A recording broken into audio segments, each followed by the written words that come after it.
It's here! Season 2, Episode 3 has dropped, and the Helluva fandom has been waiting for this one impatiently for some time. I have, anyway. With Season 2 being a bit of a disappointment so far, with messy writing, still acting like the end of Season 1 Episode 7 didn't happen, yada yada, this episode was a breath of fresh air. There's a lot we've now learned about the Vivzy universe with this episode, but we've learned even more about Moxie and his background, and boy is that welcome. So let's talk about it. What has Season 2 Episode 3 shown us? And was it worth showing us what it did? Big chunky spoiler warning, obviously. At the beginning, when Millie stormed on screen with her taped together mug, fuming at having bumped into some obnoxious ex, I almost thought this might be something of a Millie episode. Fortunately, I'd seen the screenshots circulated on Twitter before, so I didn't get my hopes up. Because this episode is very much not about her. This is Moxie's story. Hooray! Moxie episode! Up to this point, we'd basically had no information about Moxie's past beyond IMP. But then our core cast land in Greed, the hellish capital of the Mafia, and a lot of things make sense. Moxie is sometimes played as being pretentious, for example. Sir, how about you let me go in and try to reason with her? I don't really listen to what's classified as pop genre music, so her status to me is name recognition alone.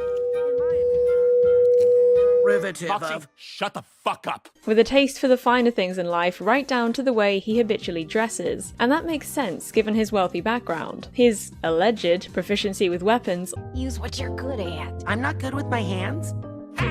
Oh, right. Yeah. Also makes sense with this mafia background, and we also see him using weapons through flashbacks in this episode. Although he's fumbling in this particular flashback and is again allegedly very good with a gun, we see he's good with a gun as a kid. And he's clearly incredibly nervous about the tense gang battle he's stuck in during this Chaz flashback. So still plausibly Moxie behaviour. But on top of that, we've had a good few hints as to Moxie's background through the dialogue, as opposed to just traits that he has that kind of fit it. Maybe like a shitty dad. Or a mob family. That's understandable. What you dreaming about? I was dreaming my parents were being murdered. But now, I'd like to go back to that. You know, more battles were won by technological advances in warfare. I've researched the history of weaponry extensively, and it's inspiring how, for example, the progression of guns utilizing angelic technology has changed the landscape of Hell's combative... These all sound like throwaway comments without context, but with the context of where Moxie came from, they hit a little differently. So we arrive in Greed, which is a new ring to us as an audience. I love the idea of Greed being infested by mafia and being a toxic waste-ridden hellhole. They're two themes that aren't closely related in most narratives about mob crime or environmental crime, but you can see how both tie into greed as a sin, with your organised crime and the shady side of unregulated corporatism going together.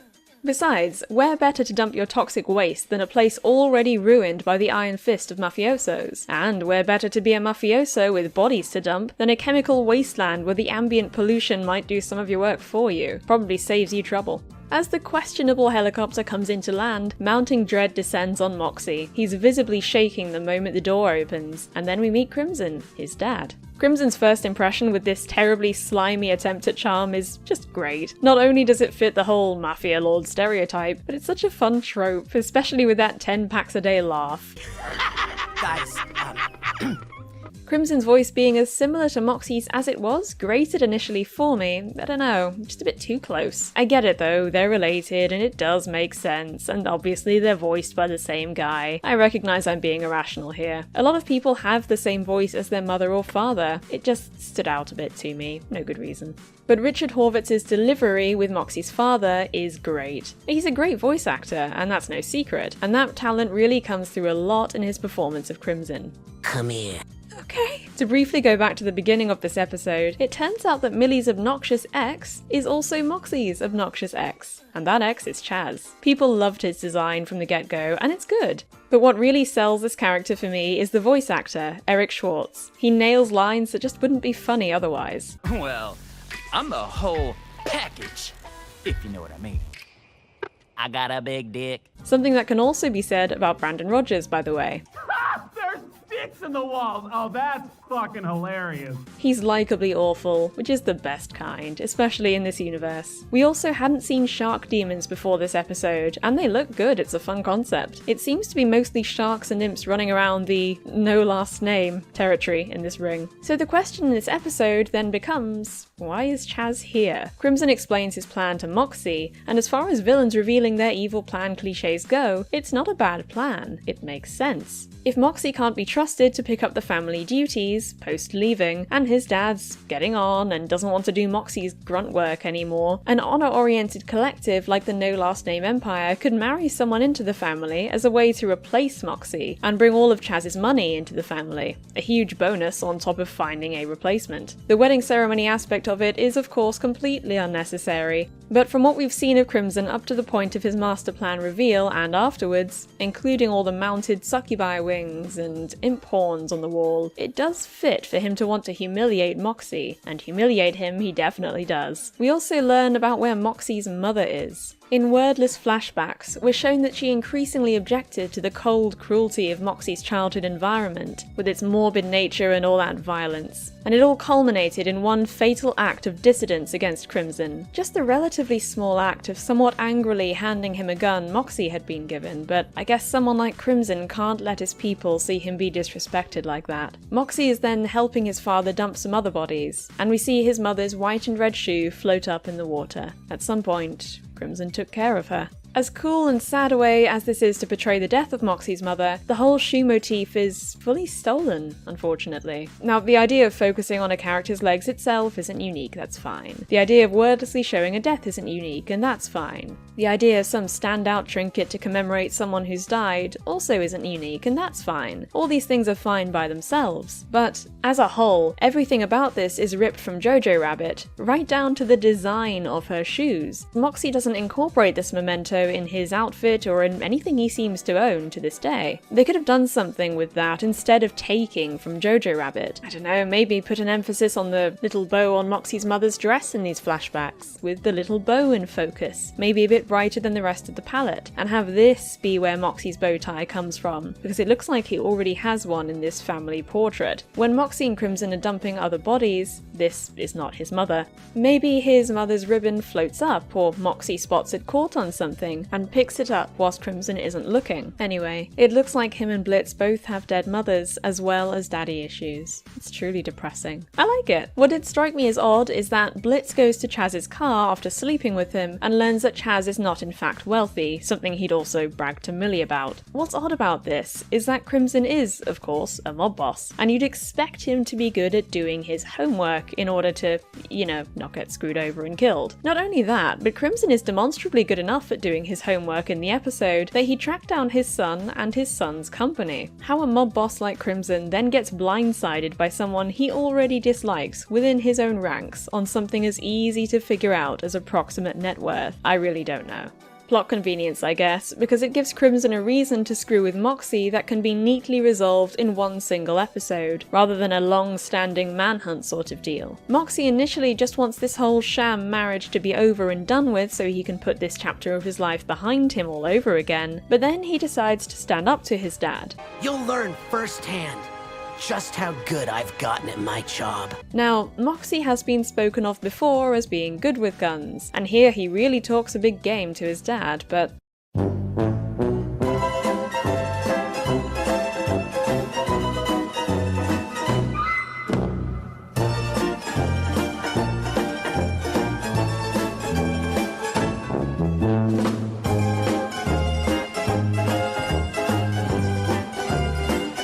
we just don't see it. And right on cue, during the wedding ceremony, Millie comes to the rescue because Moxie can't help himself. The action sequences are always animated in a really fun way in this show, and this is no exception. I still rolled my eyes. Her supposedly competent husband is helpless and needs rescuing yet again. And Crimson, a mob boss, remember, just stands there. You'd think a man like this would at least have a pistol in his jacket pocket, but no. He stands there gormlessly with Chaz and Moxie and watches his daughter-in-law waste all his henchmen, whilst a pro-female power anthem is in the background. The only thing he has to say about it is to whine that it can't be that hard to beat her, because she's a woman. What the fuck? She's a dame! She's a broad killer! which is something that also could have done with a throwaway comment earlier in the episode, like, "What's your little wife gonna do, save you?" Or some homophobic comment even, comparing gay men to his idea of weak, helpless women, you know? Again, plot convenience. This was a really enjoyable episode to watch though, despite the convenient writing. The cinematography was better than ever, not that it was even bad before. The animation was great too. Throughout Helluva Boss, the animation will, as a general rule, randomly tank, and then pick up, but the lows didn't happen in this episode really. The lighting, palette, composition, shots and movements were all fabulous.